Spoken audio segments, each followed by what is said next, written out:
एक छोटे से गांव में सोनू नाम का एक लड़का रहता था। सोनू बहुत दयालु और मददगार था। उसकी सबसे अच्छी दोस्त उसकी गाय गौरी थी। गौरी हमेशा सोनू के साथ रहती और जब वह उदास होता तो उसे हंसा देती। एक दिन गांव में एक बड़ा मेला लगा। सोनू बहुत उत्साहित था, लेकिन उसके पास मेले में जाने के लिए पैसे नहीं थे। उदास होकर वह गौरी के पास गया। गौरी ने उसे प्यार से देखा और बोली, तुम चिंता मत करो सोनू, मैं तुम्हारी मदद करूंगी। सोनू ने हैरानी से पूछा, तुम मेरी कैसे मदद करोगी?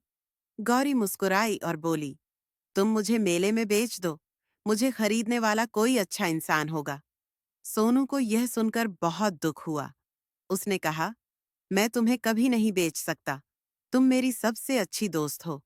लेकिन गौरी ने उसे समझाया कि कभी-कभी दोस्तों को एक दूसरे की खुशी के लिए त्याग करना पड़ता है। अगले दिन सोनू ने भारी दिल से गौरी को मेले में ले जाकर बेच दिया। लेकिन जैसे ही वह घर लौटा, उसे गौरी की बहुत याद आने लगी। वह उदास होकर बैठा ही था कि अचानक दरवाजे पर आवाज हुई। सोनू ने दरवाजा खोला और देखा कि गौरी वहां खड़ी थी। उसके साथ एक अमीर व्यापारी भी था। व्यापारी ने कहा, तुम्हारी गौरी ने मुझे बताया कि तुम कितने अच्छे इंसान हो। मैं इसे बेचने के लिए ले गया था, लेकिन इसने खाना नहीं खाया। यह बार-बार तुम्हारे पास लौटने की कोशिश कर रही थी।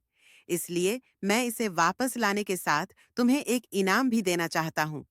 व्यापारी ने सोनू को पैसे और खाने का सामान दिया। सोनू बहुत खुश हुआ और गौरी को गले लगा लिया। उस दिन से सोनू ने समझ लिया कि सच्ची दोस्ती से बड़ा कोई धन नहीं होता। सीख: सच्ची दोस्ती में त्याग और प्यार की सबसे बड़ी कीमत होती है।